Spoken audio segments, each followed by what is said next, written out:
The National Institute of Allergy and Infectious Diseases defines asthma as a chronic lung disease that intermittently inflames and narrows the airways. According to the World Health Organization, asthma affects 235 million people worldwide. Asthma is a respiratory condition that prevents normal airflow from outside to the alveoli of the lungs. During normal respiration, when we inhale, air goes in through the nose to the upper airways. Then it moves through the trachea or windpipe. The trachea branches into two large tubes called bronchi. Then inside the lungs, bronchi branch into smaller air pipes called bronchioli. Finally, from bronchioli, air moves inside tiny air sacs called alveoli, so that gas exchange can take place. Oxygen moves inside the blood, while some carbon dioxide diffuses in the opposite direction from the blood into the alveoli. In people with asthma, a flow of air is restricted due to narrowing of bronchi and bronchioles. Bronchospasm due to asthma is caused by three factors: constriction of smooth muscles around bronchi and bronchioles, swelling of cells in airways due to chronic inflammation, production of extra mucus due to inflammation and asthma triggers. These three factors cause the airways of asthmatics to narrow and swell. To some degrees, these factors can be present in people with asthma all the time. During an asthma attack, the degree of bronchoconstriction is even higher. As a result, asthmatics suffer from coughing, wheezing, whistling or rattling sounds in the chest tightness, and difficulty breathing. In people with asthma, the immune system is hypersensitive in relation to various triggers leading to an allergic reaction affecting the lining of the airways. Common asthma triggers include house dust mites, pollen, mold, cigarette smoke, proteins from animal fur or pet dander, pollution, cold weather, and cockroach droppings. However, there are many other factors that can trigger an asthma attack. These include lower respiratory infections, overeating, anxiety, psychological stress, exercise, and even laughter. As a result, during an asthma attack, a person breathes even heavier through already constricted airways. This further worsens existing inflammation, increases mucus production, and bronchoconstriction. All of these factors can make some airways nearly completely blocked or clogged up with mucus, triggering the urge to cough receptors and causing coughing. In such conditions, normal breathing becomes difficult or impossible due to asthma symptoms that can be mild, moderate, or severe and life-threatening, where immediate hospitalization treatment is required. 20 million people in the U.S. have asthma. It affects more women than men, more African Americans than any other group, and a higher percentage of children than adults. Of the 20 million with asthma, 9 million of them are children. They have smaller airways than adults, which makes asthma especially serious for them. 21.4% of African American children have asthma, but only 12% of white children do. Asthma affects a relatively low 7.9% of Hispanic children. But African American and Hispanic children visit emergency departments for asthma care up to 4.5 times more than white children. Washington, D.C. is a real microcosm of pediatric asthma, and that the disparities present nationwide are very, very pronounced here in D.C. So we're looking due south from Children's National Medical Center towards the National Mall. The Capitol building is almost directly behind me. If you go more towards my right in that direction, look over RFK Stadium into southeast DC, you begin to enter neighborhoods with some of the highest rates of pediatric asthma morbidity in the nation. Within just a few miles of the White House, the Capitol building, you have rates of hospitalization among children for asthma that are dramatically higher than in the northwest part of the district, where rates are 1/10, 1/12, 1/15 of what they are in the more disadvantaged, principally minority parts of the district in the southeast and northeast. For expert advice, we spoke to Dr. LaPera, a doctor of osteopathic medicine in the emergency department at Carilion Clinic. Hi, I'm Allison Williams LaPera. I'm a doctor of osteopathic medicine from Virginia College of Osteopathic Medicine. I'm currently board certified in emergency medicine, completed an emergency medicine residency at Orlando Health, and now currently practice with a Carilion hospital system here in Virginia.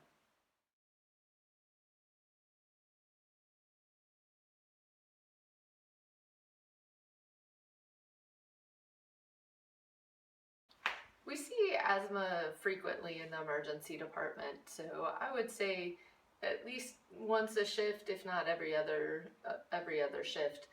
But it's a frequent complaint that we see. It really kind of spans the ages from young patients to older patients.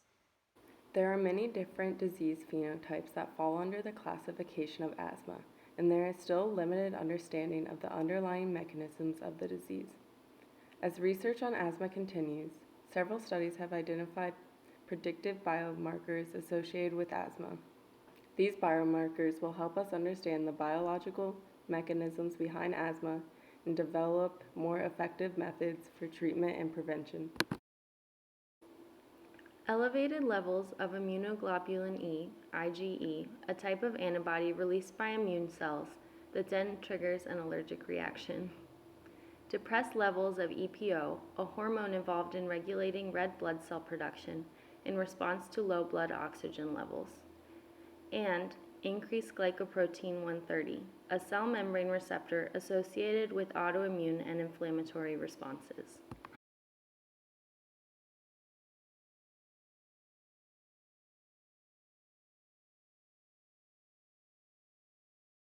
So when we see somebody in the emergency department with asthma, it really depends on the severity of the asthma attack. So certainly our first step is to get them some bronchodilators, usually with albuterol, by a nebulizer that helps kind of open up their airway passages and allows them to breathe a little bit better.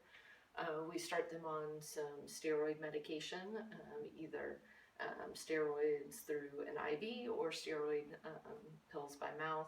And then depending on the severity of the asthma attack, if they are in respiratory distress or kind of on the verge of stopping breathing, we have ways to either kind of put them on a ventilator or with some non-invasive positive pressure ventilation through a mask to help breathe and make sure that they're both oxygenating, and the real problem with asthma is being able to exhale and kind of get air out.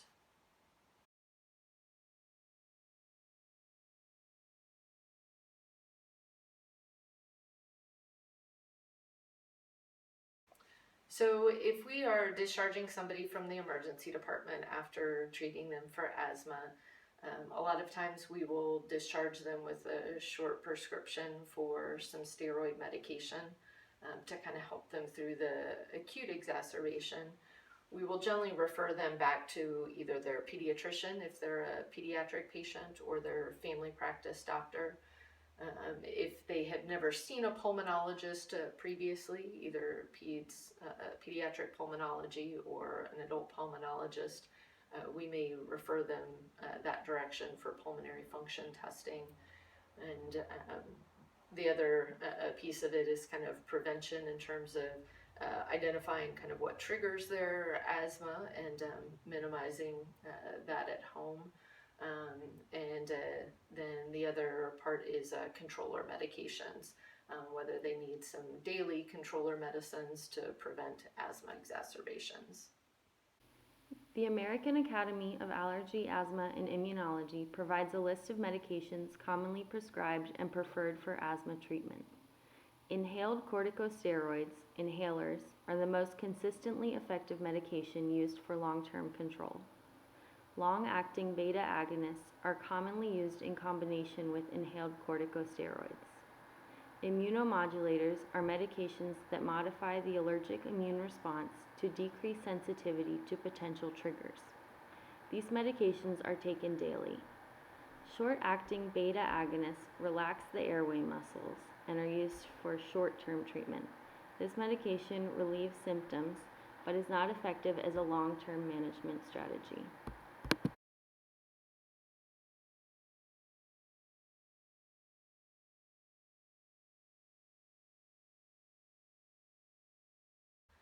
So I'd say we see both young patients and older patients with asthma.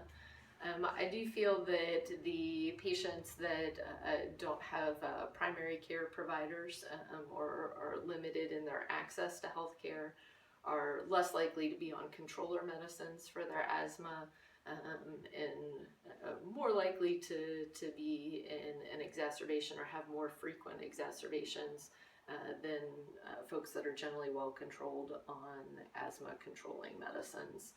We also see some problems with smoking, particularly in like teenage and adult patients that have asthma and continue to smoke. That can be a real detriment to them and cause worsening asthma exacerbations. Based on current evidence, parents, caretakers, healthcare providers, and public health advocates may consider taking the following measures to prevent childhood asthma. The most common trigger of asthma is tobacco smoke. Smokers can develop irreversible narrowing of the bronchial tubes from inflammation and scarring, causing permanent breathing problems. Secondhand smoke exposure in the home can contribute to a child developing asthma in the first place. The best way to prevent triggering asthma is quitting smoking altogether. Childhood obesity is strongly linked to asthma. Maintain a healthy weight by eating a balanced diet and staying physically active. Vaccinations help prevent viral infections, which often affect the lower respiratory tract and could trigger asthma attacks. Decreasing the frequency of lower respiratory tract infections in infancy reduces a child's risk of developing asthma. Studies have produced conflicting results about an association between the duration and exclusiveness of breastfeeding and the development of childhood asthma. A population-based prospective cohort study conducted at the University Medical Center in Rotterdam, the Netherlands, and published in Pediatric Allergy and Immunology in 2016 showed that children breastfed for a shorter duration or less exclusively were significantly more likely to exhibit wheezing or asthma. A 2010 study by the University of Manchester published in Clinical Science found that breastfeeding for longer than 4 months had a protective effect against wheezing. Both of these studies associated the protective effect with a lower incidence of lower respiratory infections in exclusively breastfed infants. Regardless, breastfeeding has many non-asthma related benefits and is recommended when possible. Indoor and outdoor allergens are common triggers of asthma attacks. Some outdoor allergens are pollen and mold. Indoor allergens come from dust mites, carpet, stuffed furniture, and pets. People who live in older or poorly maintained buildings may be exposed to more indoor allergens. According to the CDC, an air conditioner or dehumidifier can lower the humidity and prevent growth of mold. Cities with more air pollution have higher rates of childhood asthma. Public health measures can focus on reducing air pollution to help lower the incidence of childhood asthma. If you live in a place with a lot of air pollution, the CDC recommends checking air quality forecasts and planning activities when air pollution levels will be low. If you or your child has asthma, meet with a physician regularly to create a plan for managing asthma by identifying what triggers your asthma attacks, taking medication for asthma, and knowing how to treat an attack if it occurs.